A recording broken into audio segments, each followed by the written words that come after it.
Hi everyone, this is Singh Jaini here from the Digital Fifth. In today's session, we will focus largely on the RBI recent guidelines on FLDG. I won't say that we are the biggest experts on this business, but we are learning and we work very closely with the ecosystem. So we do get upfront knowledge on some of these points as well and feedback from the market. Therefore, in this session over next maybe an hour, we will try to share whatever we understand of it. Of course, we would love to see your feedback, your questions as well. We've done this session a few days back only for the industry leaders, and we've got some questions from there as well. So we are going to come up with a comprehensive FAQs, which we'll share shortly with the market as well. Of course, we are looking at if from an operational perspective, some guidelines we can provide. Again, we are not saying that we know everything, but we'll try to ensure that you guys also get to understand whatever is the common framework available in the market, and maybe you can use some of this information in your perspective, your areas. My suggestion to each one of you is that if you have some queries, raise it here.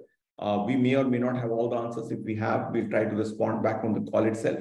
Or we will take those questions back on our side and come back with responses, if possible, if we have them, right? So it's again, as I said, we are as much learning on the segment as anybody else. But given that we are close to the market, we do get some extra information. We will share it as part of the session. So thank you guys for joining, and happy to sort of learn along with you. Now, in terms of a quick background about ourselves, in terms of who we are particularly one of the largest entity focused on digital finance in Asia. We do only this business for the last 6 years now. This is the 7th year running. And we are growing along only in this part. Of course, I know that some of the friends from Nepal have also joined. So I think I'll be in Nepal this week itself, actually, day after tomorrow. So we'll meet some of you. Yeah, so I think we largely work on India, but we do operate some deals outside India as well, in Middle East and Southeast Asia as well. And we run one of the largest event. I'm sure you would have heard of Bharat FinTech Summit. So we'll be happy to, if you could join. Again, some of the content we develop here, thought process we develop here, we do share in those sessions in Bharat FinTech Summit. And of course, if you reverse look at the content on our YouTube channel on Bharat FinTech Summit, you will get a lot of perspective on what is happening right in the market. We would have shared then. And of course, a lot of leaders joined those sessions. So again, we will be coming back with a session in 2024 around the same time in Mumbai. And we'll share more details as we go forward. These are some of our customers from banks or from government entities, PSUs. We work with all of them in different areas, different arenas, from building fintech journeys to building digital journeys to building maybe end-to-end NBFCs or banks. We've sort of worked across board. As I said, our business is largely around consulting, so which is the main area we work in. We help in building businesses end-to-end, and of course, a lot of entities take our help in go-to-market and strategies for that. And some of our customers, which are also using us for our hiring and training skills. Training is one, again, predominant area where we're working with B2B segments to train their team on new areas, new agendas as well. Within consulting, we work a lot on digital advisory. So for example, some people need to know the benchmarking. So we help on benchmarking, building full strategy for and roadmap for businesses. So right now we're building strategy for one of the largest MSME platform in the country, and presently largest in the world, and also a platform for news, which is turning into fintech. Similar is the case in embedded finance for primarily focused on rural segment as well. So we work across board. In terms of program management, we do end-to-end program management as well. So I think 3 years back, my answer would be largely we focus on strategy, but we do deliveries as well. In fact, this FLDG structure is also linked to some of the work which we do in the market on the operation side and business side. And of course, if you are looking for evaluating a core banking or digital lending platform or a LOS, LMS, any of these platforms, even treasury, we can help in running those whole evaluation framework, identifying them and bringing them on board. Open banking side, we have done a lot of work. So We are right now doing advisories on API management. Again, if you want to open up a platform for strategies, we on open banking and partner with fintechs, we can do that. On purely on fintech side, I think we've done extensive amount of work on from a go-to-market to technologies, architecture, CTO consulting services.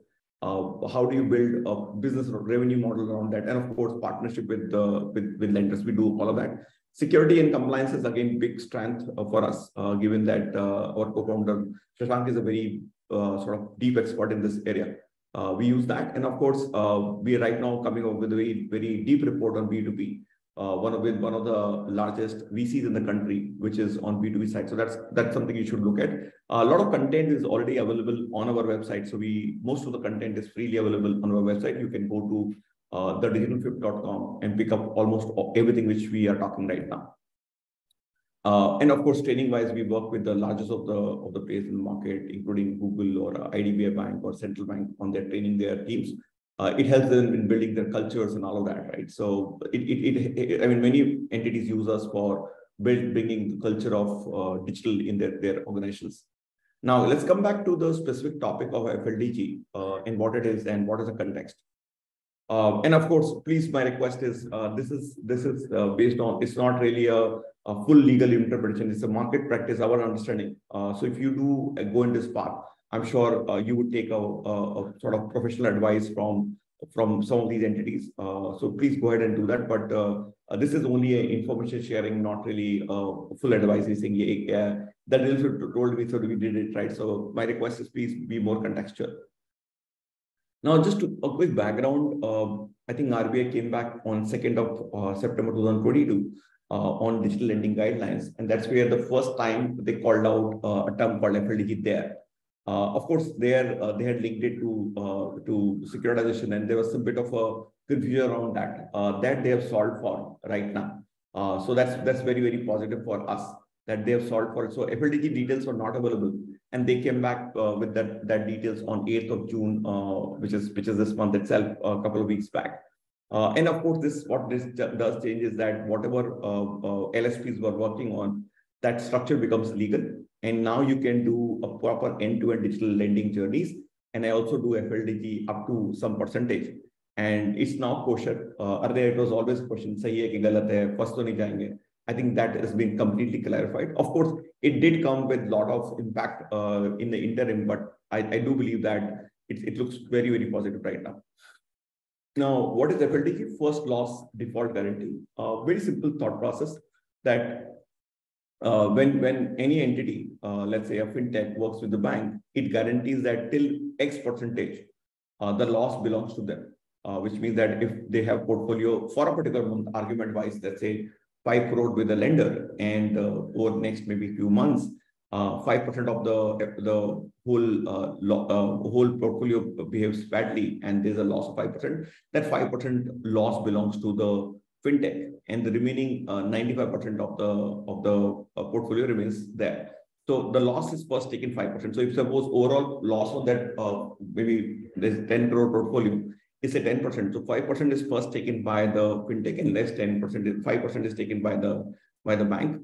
If the loss is, let's say 4%, entire 4% is taken by the fintech. If it is 1%, entire 1%. So it is how it works. So anything which crosses 5% will be taken by the bank. If less than 5%, it all belongs to it. Now 5% is actually limitation given by the RBI. You can actually have a partnership without FLDG as well. Somebody can do a 1%, 2%. That's again linked to performance, how you do it, and how the revenues are also shared between two of you. Now, what is also clarified is, if you look at the statement, regulated entity and LSP. LSP is the entity which are without an NBFC license technically. So it can't really do lending. So it can still partner with the regulated entity like NBFC to do it. Interestingly, they have also called out that between two REs, let's say one NBFC and one bank, one NBFC and one other NBFC, there can be outsourcing or LSP agreement as well. So they made it saying that it's not that you can do only between this. So now NBFC can technically do lending on its own books. It can do co-lending. It can also do LSP arrangement where actually it can source business for others. Let's say take a very interesting case. Let's say it's a large bank and is actually able to offer credit only to people beyond 650 bureau score. So argument-wise, it can take those guys which are below 650 and become an LSP and share them with another NBFC which is willing to take those risks, or may have an understanding of that segment much better and offer the credit to them. And in that case, the lender, which is the bank, which is originating the lead, can actually make some extra revenue. So I think potentially the banks can make more money through this, and very kosher, structured way of doing it as well. I think if there are any other kind of guarantees which are provided, that also is considered under the same framework. So you should not have ideally anything more than 5% loan default agreement at all. Now, many people are saying that what happens that if there is additional revenue or structure done around collections and all. My request is that please avoid anything which results in more confusion and RBI taking anything strong against. So I think let's look at what is feasible. And clearly they were calling out that beyond 5%, no additional risk should be taken by the LSP. And that's right now clearly called out. Now, I think what agreements you have between a bank and a bank and a fintech, let's say, it should be clearly an agreement where you must talk about FLDG agreement. So you may obviously have a full document or agreement between two entities. They're saying within that document, you should add a clear contract around FLDG if there already exists. There's also a timeline for invocation, and you will see forward that RBI has given a clearly timelines for invocation. You may have a better, for example, they have given saying 120 days is the timelines for invocation. You may actually have to agreement where the invocation happen within maybe 100 days, 90 days if required. That's an agreement between two entities as required.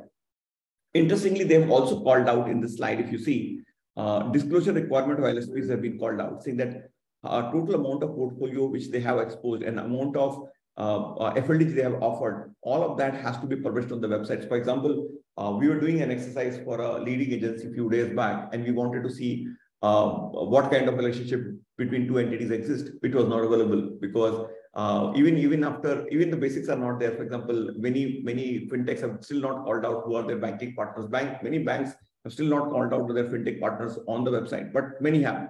But here they are calling even more. They're saying, okay, if you're a bank and you're partnered with XYZ fintech, you must, and let's say XYZ fintech must disclose on the website that how much of its portfolio exists with some XYZ bank, and what is the FLDG they have given. So let's say if you've given 2% FLDG on a particular platform with one bank, the other bank will also know that what kind of portfolio, what kind of FLDG you have given. So we'll talk more about it, but it improves dramatically the transparency on the platform, which is interesting, right? I mean, I won't say it is going to harm, but it's interesting that market will know entire data. For example, today, one of the leading fintech in the market or a payment bank in the market has a lot of partnerships in the market. But today we only know the partnership. It will come to know that how much is the portfolio they have with each lender, and how much of it is later on we'll say what is the FLDG given. The commercials are still not called out. That will be on the website, but at least the FLDG extent is called out. There are also discussions on can the fintech give a corporate guarantee kind of structure. They've called out clearly that FLDG can be given only in particular formats. So you go ahead and deposit cash with that particular RE. Go ahead and do that. That's one option. The second is that you can actually do an FD out there in the bank and mark a lien to a regulated entity. So that's also an option available. Saying, okay, go ahead and do that. Saying that, okay, I'll put 1 crore out there in a bank and give a lien to it. So the controlling point is always with the regulated entity. It'll never be with the fintech or a LSP as you call it now. Or bank guarantee can be given in favor of the regulated entity as well. So you can go to a bank, create a bank guarantee. I'm sure for creating bank guarantee, they will expect you to put some cash as well. So there's a clear case that bank will do a guarantee on your behalf, and so for that, of course, there's an overhead to that. But yeah, I think regulated entities clearly in all three cases in control of the money, and is very, very assured that if something happens, they can invoke the guarantee, break the FD, or maybe take away the cash deposit with them in case of default. So very, very clear ways of communication. You please, my request is please keep sharing your questions. I will respond back to them as we go forward, but please keep doing it. A lot of questions are coming up. Kapil, just hold on. I'll come to you in some time. I'll take questions as well. But right now, just I want to ensure that we cover some components before we take those questions as well. Now, in terms of this is the problem statement which everybody was jumping up and down for last few months. Or rather last year or so, that what will be the cap on FLDG? So one worry was that with RBI allow for FLDG, yes or no? Or if it is, it will be accepted. Will it be, what will be the amount, right? It will be 2%, 5%, 10%. So of course, very clearly, given that they had already called out that 20% and beyond is a co-lending. So there is no way it could have crept up to 20%. So we were always thinking that it will be a 10% or below. And I thought it will be 10% below is what will come, but it's 5% is also good. Technically, what has happened before that is many banks or many entities were looking at 100% FLDG, which is strange, right? It's almost owning the license from RBI and distributing as if it was anybody could distribute. So I think that kind of control has been taken away. And clearly the limitation is 5%. And under no circumstances that there can be any crossage of 5%. You can say this and that, but please be aware that RBI will not be very happy with if they find you that by doing some other arrangements, you are able to enhance from 5% to 8%, 7%, because you might want to make more revenue on it and exposing the regulated entity with more risk. So if FLDG is 5%, please stick to it. Don't try to find loopholes. It'll come and hit you. Now, there's also a pointer on the NPA side as well. What they've called out is that from a portfolio perspective, you may have a scenario where, let's say, out of 100 loans, maybe 5 would have been performing very badly in that portfolio.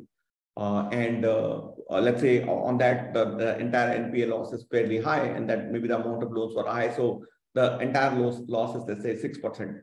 So what you can't do is that because you're going to get compensated by the fintech, you take that revenue and you take the income and money or capital and adjust against the NPA. That's not correct. So what they're saying is that you must recognize NPAs as is. You really can't do saying that FLDG is available for 5%. So I've invoked it so that for NPA will not be there. First, recognize. You may want, there will be obviously accounting team and will tell you better how to adjust it against the revenue. But I think they have you to ensure that if your portfolio has 5%, 6% NPA, you have to take it on the table. And then, of course, you can provision it against the provisioning can be done through capital, but the recognition of NPA cannot be removed because you've got FLDG cover. That will create a lot of ruckus for the market if they were to go wrong. As again, second point is the amount of FLDG invoked cannot be set up against underlying individual loans. That's what I was calling out. ऐसा नहीं कर सकते कि आप इसके against वो डाल दें, उसके अगेंस्ट ये डाल दें, नहीं डाल सकते आप. आपको कॉल आउट करना पड़ेगा, NPA लेना पड़ेगा, and then you can do some accounting activity to adjust to it, but nothing more, nothing less. Let's continue. So in terms of recovery of loans, I think what happens is, let's say you have a portfolio where of, let's say, 100 crores, and let's say 5% of FLDG, and the overall NPA was also just maybe 5%. So you have within some particular period of time, you have taken the money again from the fintech, and so you're sitting tight saying, okay, I have recovered. I've taken the money from the fintech, but now let's say you keep attempting to get recovery from the customer, which you should. As a lender, you have to take recovery from the customer. Now, if you do recover maybe 2% more from your customers who had gone default, you have to return the money back clearly back to the fintech, and that's truly so, because if the money can be recovered, you must give it back to the fintech, and that's how the operation should run, right? So you must return the money if the recovery is done later on post the invocation of FLDG, and that's the pointer they've called out. I'll right now try to see if I can find some questions which I can read through. I think there are lots of them. And I think some of them I'll take time, but let me just attempt one or two. If I can do it, I'll do it now. Otherwise, I'll take these questions and add to my FAQs and send back. Wanted to check your views. This is Sushil Thakkar is asking. Wanted to check your views on whether now any restriction by design on FLD is being provided by regular entity in case of non-digital lending REs for co-lending or originations. I think I'll keep it like this. I know that this question is coming primarily from the perspective of let's say you have BC arrangements where this is not fintech by nature and there are BC structures. So will it be applicable there? Yes or no? My answer is I don't know because they've clearly called out the context of this document is actually only digital lending. So what happens to the BC arrangement is not called out because BC arrangement frameworks are slightly different. If you look at the kind of data sharing and all, which is possible in a BC arrangement, is not possible in digital lending at all, right? So they've called out the constraints and all of that. So will it get applied to a BC arrangement? Answer, I don't know. And I'm telling you because okay, so let's look at a bit of the history, right? If you look at the most fintechs were using the BC agreement primarily for sourcing business, right? So the FLDG term itself has a genesis in BC arrangement where fintechs were or BCs were taking a 5%, 8% exposure and then processing transaction, processing data and all of that. So to that extent, it was running differently. Now, many BCs are now turning digital and therefore to that extent, they should move into this structure. We are also working with few of these BCs which have gone digital along with us. And we are using this arrangement, the digital lending guidance for them. But if this is all physical, please do not try to add that structure. It will not be correct at all, right? So this letter and spirit, it's not built for them. But structurally, from audit and control perspective, maybe it makes sense to take some of it. But I won't say I'm saying that in a BC arrangement, control will be 5%. Maybe it's higher because the rates also much sharper, right? The rates are also higher. So my personal view, I think let digital lending and BC be separate. If you start overlapping this to that, you may have challenges because there are more controls which will come up, which even BCs may not be ready. They may not, technology may not be ready. For example, kind of audits, kind of controls they expect in a digital lending. I think BCs will find very difficult to do that. So that's my view. Sushil, I will be happy to have a chat offline. I think I know you. I mean, I remember you are one of the largest NBFCs as well. So we'll talk offline. The next question is coming from Ronak Jathia. He's asking that what happens to the FLDG agreement done prior to June 8th, 2023 circular? Do we need to terminate the same immediately or arrangement prior to circular can be carried forward? Not at all. My understanding is simple. It is applicable from now. So please go ahead and redo them because when the audit comes, and this document is applicable or the circular is applicable literally now. So please go ahead and make amendments. Of course, they would have given some timelines and all. I'll leave it there. But my request is that please work on the alignment of the document agreement in line with it. Otherwise, most guys will come to say that I did this agreement with 20% FLDG, 18% FLDG.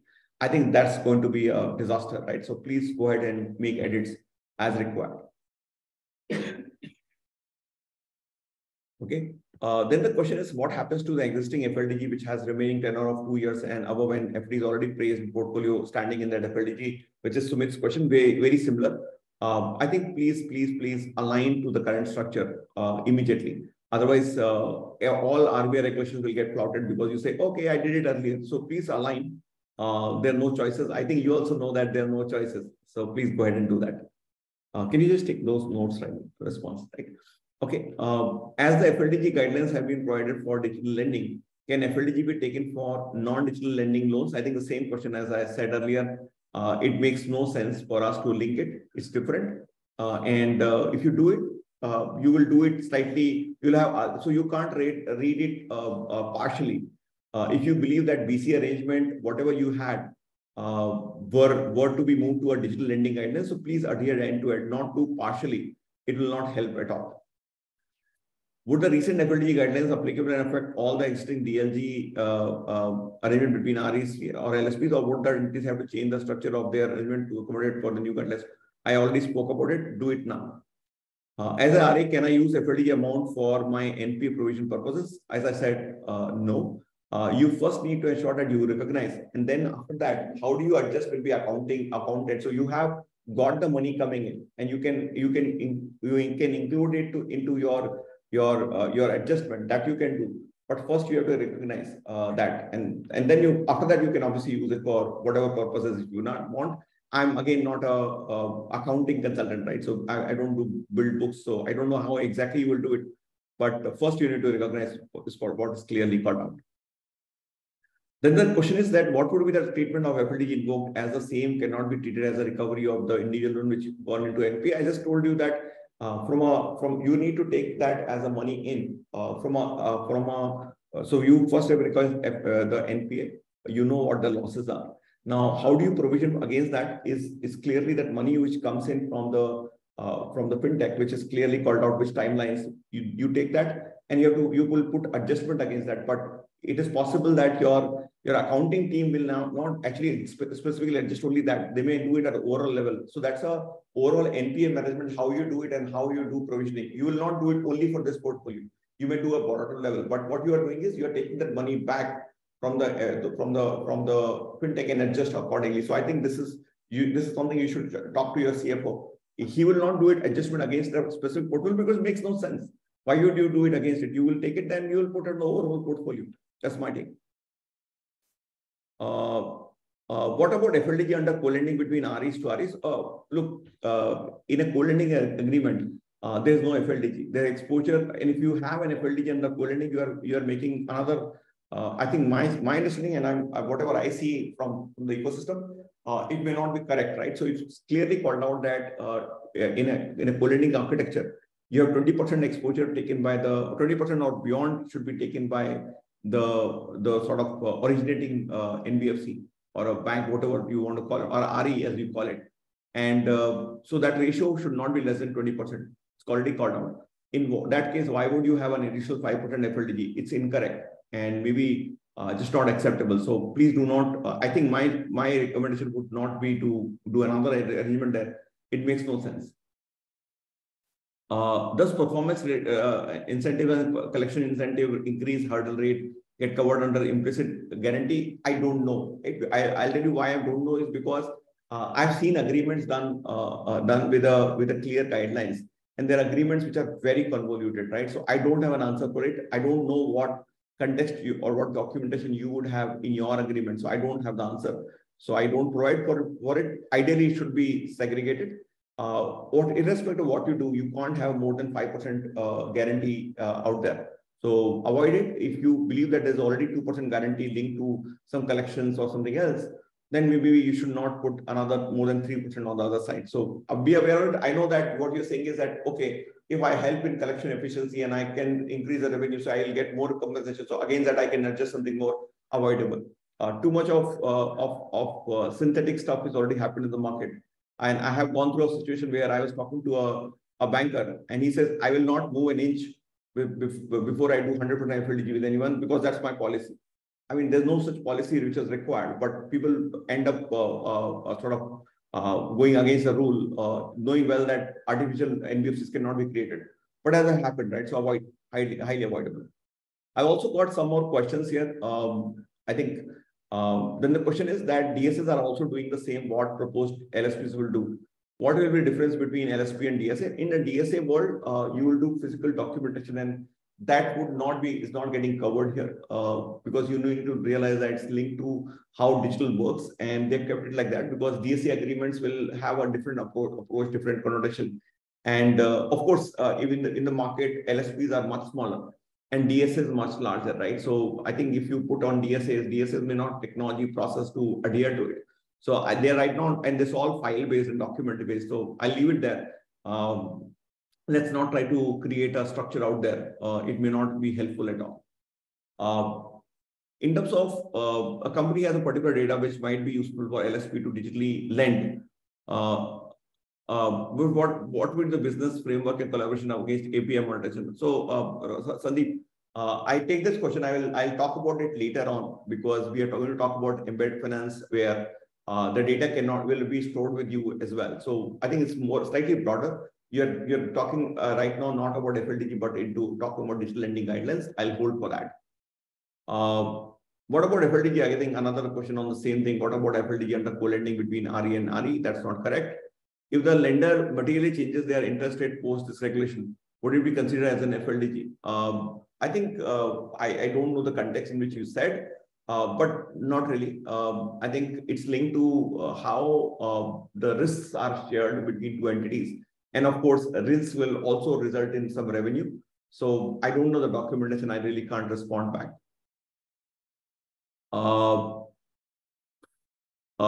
Then the Connect Prabha is asking, will the 5% cap be applicable even if the guarantee is on a loan level basis? I think one interesting aspect is that they are clearly called out that you should not do a loan level basis. It's all portfolio based. So no, you can't do a loan level basis FLDG. Earlier framework was that people were doing loan level FLDG and they were doing portfolio level. There are other risks as well. For example, if I do a portfolio of, let's say, 5 crores, and after some time that portfolio does badly, so I'll take 5% hit, the next month another 5% hit. So there was in certain cases, a continuous loss which was happening. So they've clearly called out the portfolio will be portfolio. And that ideally, the one of the point I would say is that you should create a portfolio on a monthly basis. So let's say we are doing partnership with a fintech, with a bank, you should ideally in a year, you should create 12 portfolios so that against each portfolio, you can measure the FLDG and settle on that regularly.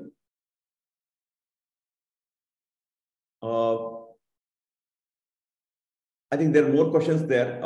My suggestion is that take please all the questions out there and see if we can respond back to them. Otherwise, we will lose steam and we will not be able to go through all the questions. So guys, please don't mind. We will take more questions as we go forward, because questions are coming at a very rapid pace. I will not be able to respond to all of them, but I'll come back to and try to see if I can respond back to some of the questions later. I know there was a participant who had raised hand. I think if you have any question, you can attempt it now. Otherwise, I'll take it later. No, I don't see any hands raised, so I'll skip it now and we'll come back.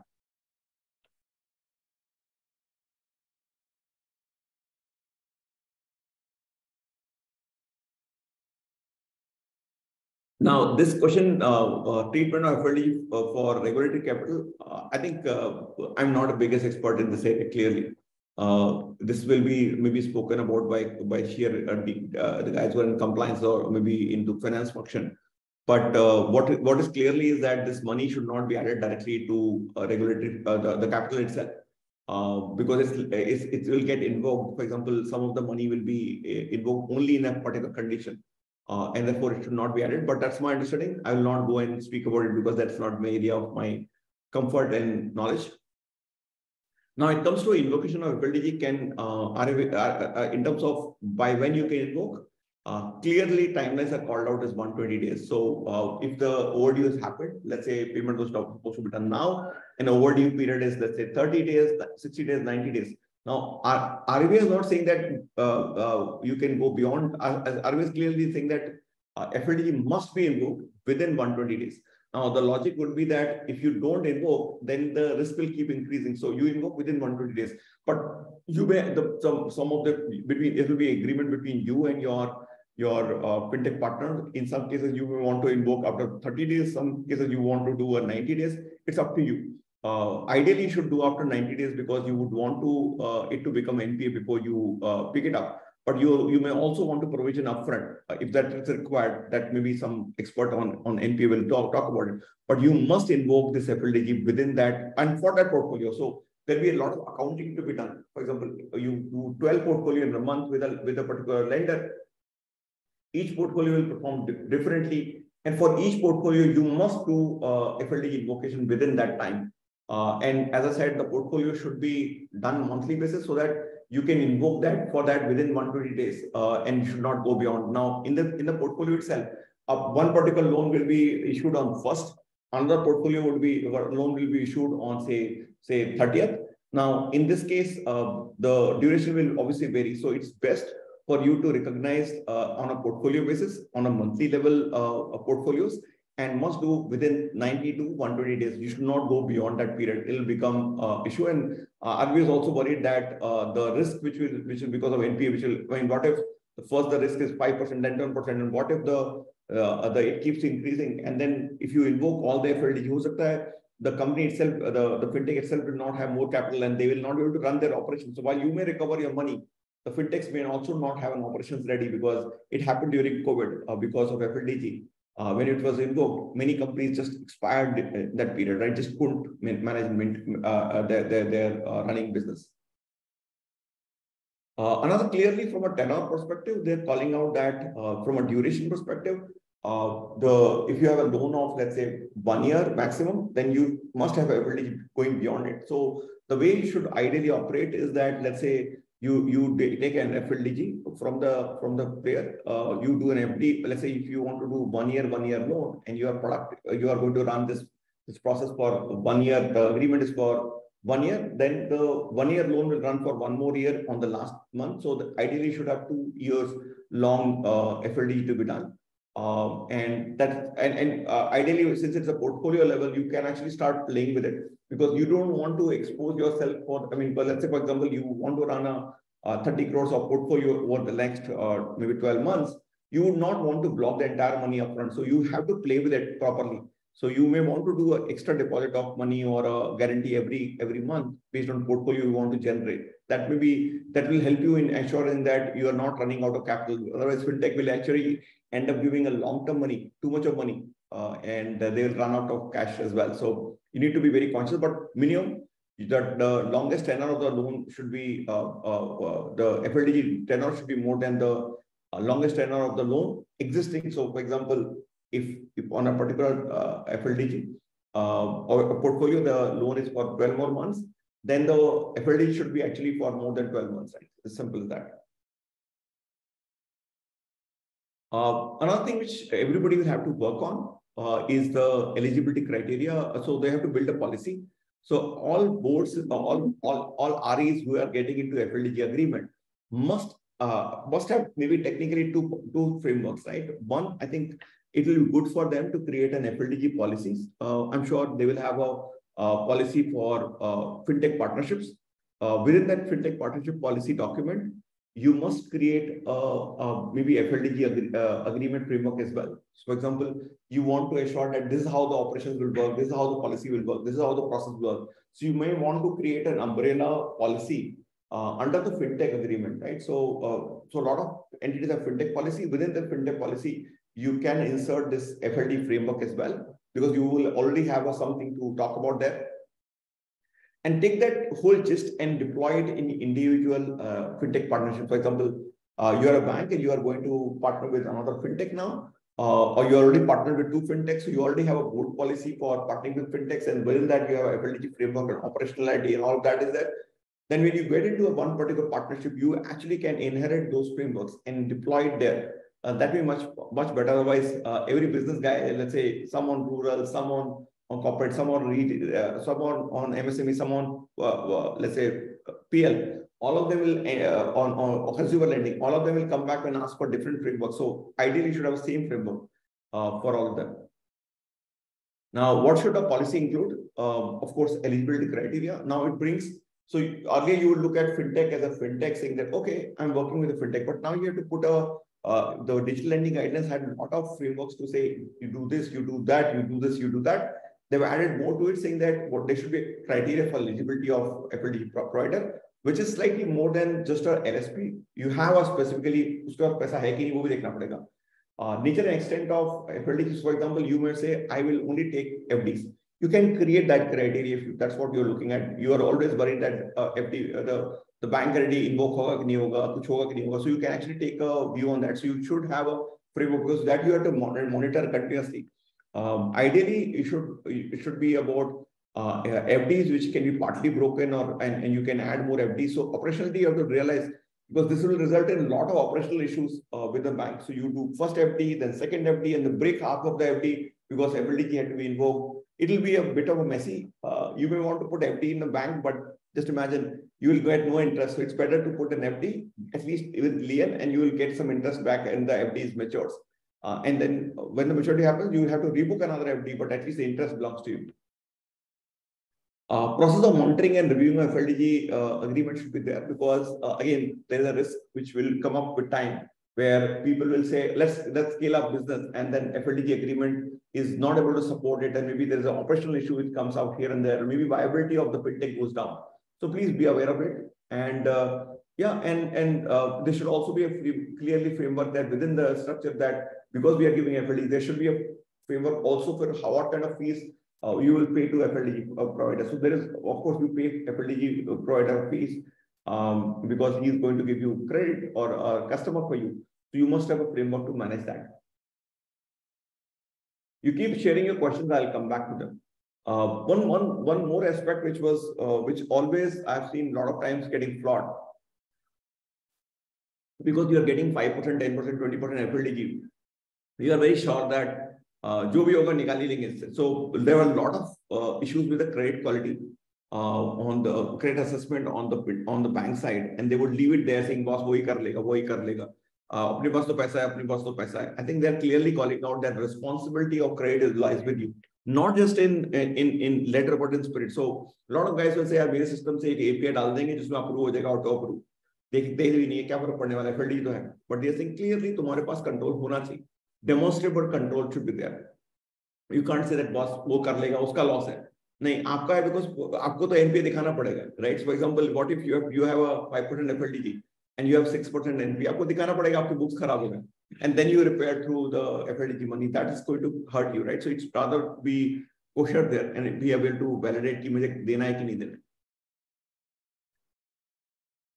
Now, this is interesting, okay, due diligence, right? So when you do that, you must take a declaration from a FLDG provider, which is a fintech, certified by the auditor, right? Which is even more critical, which is even more glaring, right? And then saying that what is the aggregate FLDG amount aggregating option. So on the website, when you on the sharing, let's say you work with a bank and I have a fintech, I have already partnered with 6 more banks, and I have given, let's say, FLDG of 4% to one, 3% to the one, another one for something else. I would have to share all of the information back to them, including the amount, the size of portfolio as well. And also, interesting part is that we have to also share that what is the kind of NPA we have seen in the past. Now, you may say, बहुत सही है, बहुत सही है. बहुत सही नहीं है, आपको देना पड़ेगा 6% NPA, 3% NPA, 2% NPA, कितना percent NPA वो लिख के देना पड़ेगा. Again, adds to a bit of overhead, but yeah, it's true. What if you are doing very poor stuff? So I know that we all speak about a particular edutech platform, which created a ruckus for one of the largest fintech in the country because of or other NBFCs in the country because of the NPAs they had. But that will come out saying that if your portfolio is performing poorly, people will not partner. So the RBI is trying to bring more transparency to it. So if you look at the other way around, all NBFCs, the entire portfolio is visibly there. You know what they have to do annual report, they do book, this. A lot of things is available publicly as well, even with the RBI for sure. They want to bring that much of clarity to the fintechs as well who are doing this kind of agreement. Of course, they're clearly calling out there are some cases where credit guarantee is not going to be linked logically. So, I mean, why would a CGSTME be linked to it? I mean, SIDBI does that all the time, and why should it be linked to it? So I think that's a different point. That's more for inclusion initiatives and providing help to the ecosystem. These are the places where even if you go full digital, you don't look at it all. Now, what it will do to the market is crucial. I think what it would do is digital lending, my sense, will now scale very heavily. So there was a growth of fintech, the digital lending, and then we had challenges of one time we had challenges where I think one large NBFC failed and then one other entity failed. So we had a lot of issues in 2018. I remember those days where the entire lending stopped. Then we had and then resulted in liquidity issues, which was now getting replaced more by co-lending, which is what RBI is thinking that there should be structure where instead of giving loans directly, you must give a slightly different structure. You should be participating in each individual loan, which is why co-lending became a norm. And then Aadhaar access was taken away from fintech. So they had a second round of challenges. Then, of course, COVID happened. They had another challenge. This happened. So I think right now we are entering a space where things are really clear. Digital lending is accepted. Frameworks are there. You already have a FLDG structure in. All of that is there. So I think fintechs in digital lending space will grow rapidly. And this is possibly the best moment right now for digital lenders, at least for a very long time in the past. Funding winter, which is going on, I think we will see a bit of a reduction in that.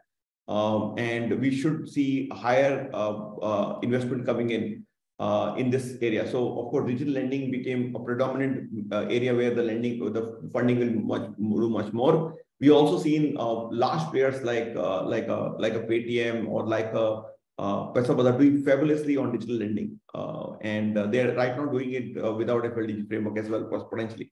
But with FLDG coming in, many of these competitors knows how to create journeys like them. So that's, you should see scale there. Banks obviously will have to do a lot of work to ensure, or regulated entities have to do a lot of work on their side to align to these frameworks.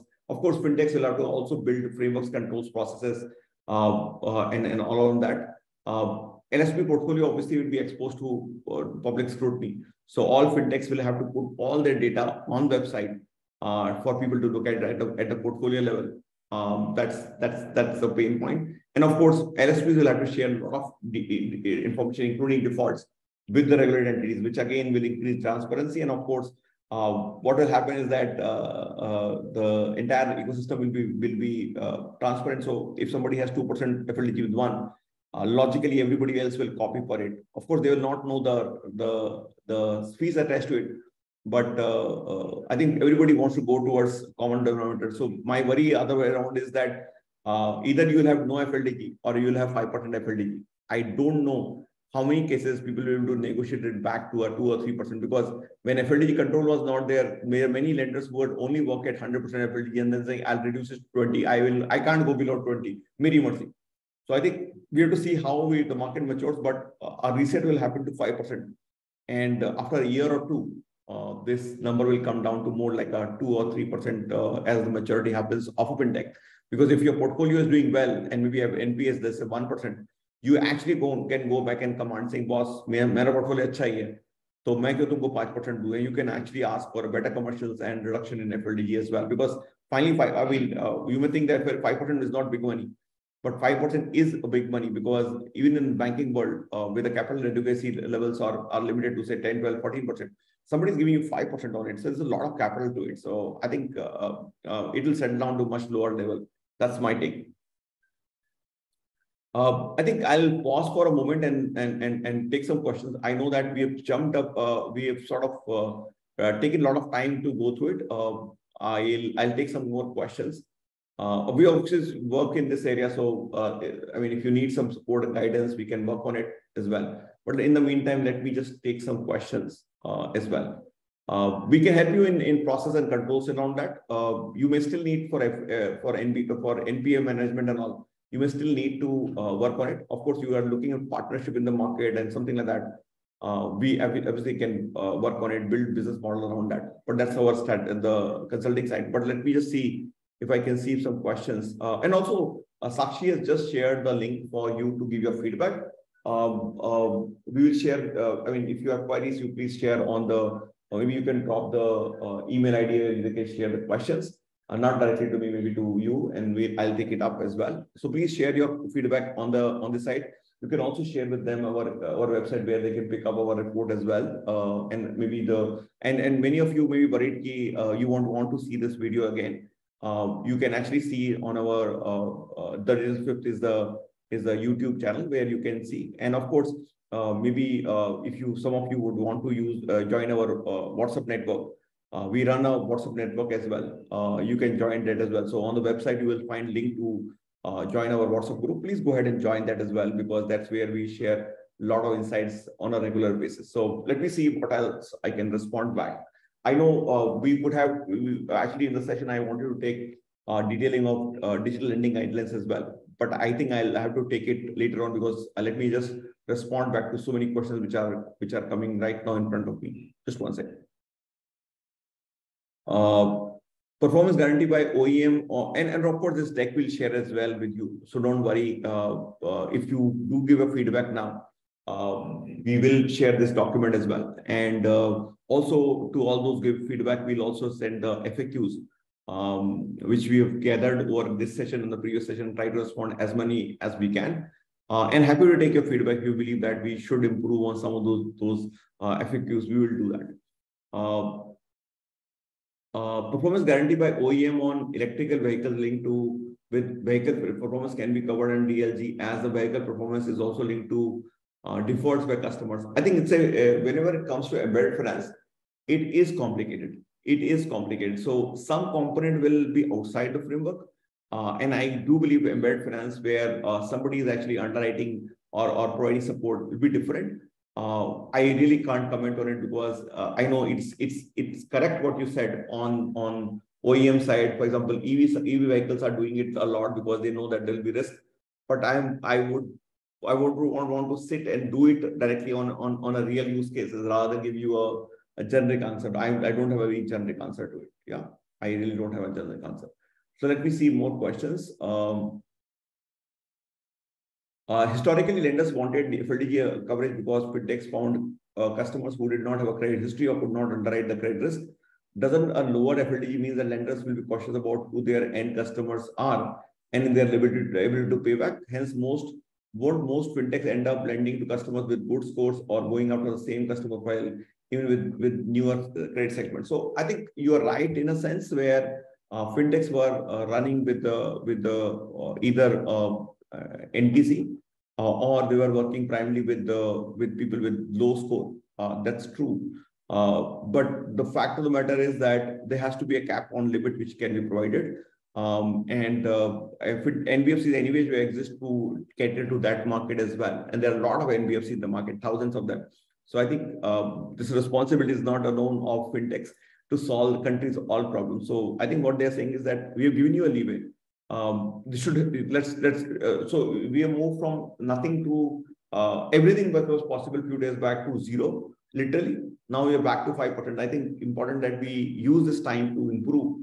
And of course, there'll be an overlap between what fintechs target and what banks target. But if you look at also the customers which are targeted by a credit are the same customers which are targeted by banks, even better than them. So it varies with situation to situation. But yeah, do I see inclusion getting impacted? Yes, potentially yes. I have been very, very vocal about that.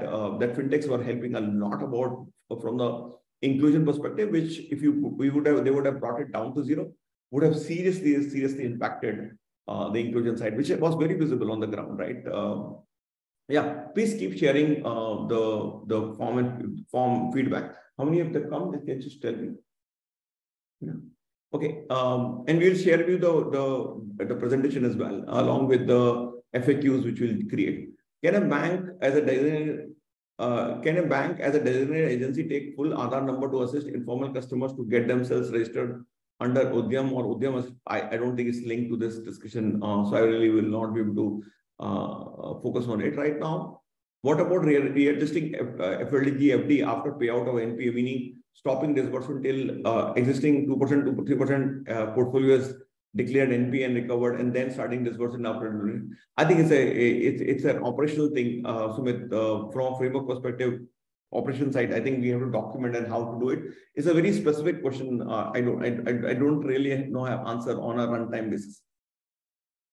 Okay, I'll pause now and I think I'll take more questions as you ask right now back to me. So if you have any questions, guys, raise your hands and we will try to see if you can ask those questions back to me. I'll be happy to take those questions, please. Go ahead and ask your question. Raise your hands, please, and then we'll pick it up.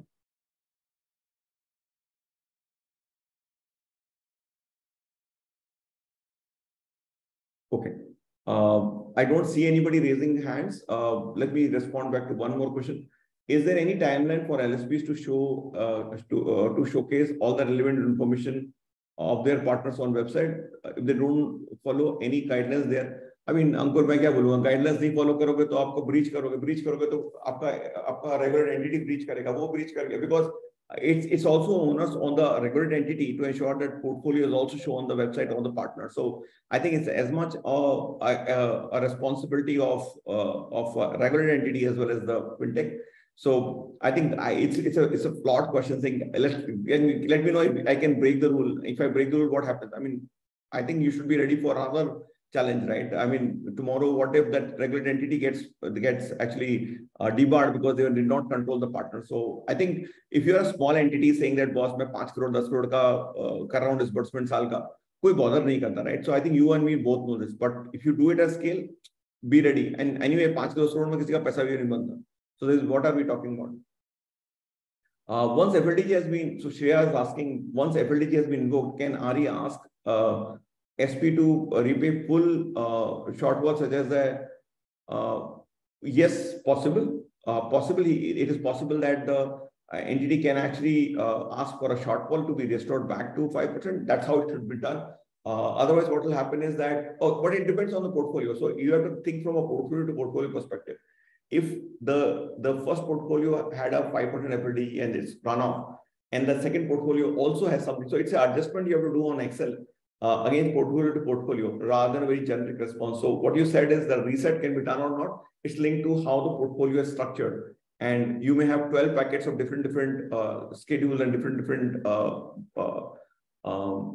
क्या बोलते हैं loans.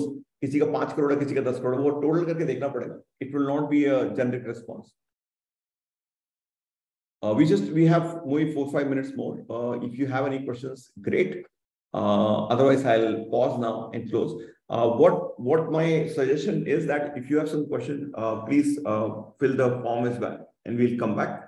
If there is anything else which and for example, we today could not take a session on actually on the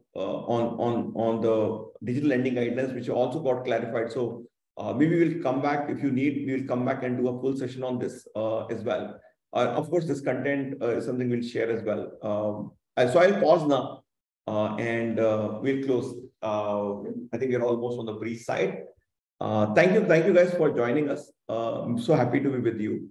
And if there's any need, any inputs required for digital lending, or maybe so we spoke across all spaces, from a lending, from a bank setup, or a payment side, or security assessment, or putting the whole program management for such, please do reach out. We are based out of Mumbai and Bangalore, and of course, you will find us in Nepal as well this week. So let's reach out to each other and see where we can actually collaborate and build business together. Thank you guys. We close now. Thank you. Bye.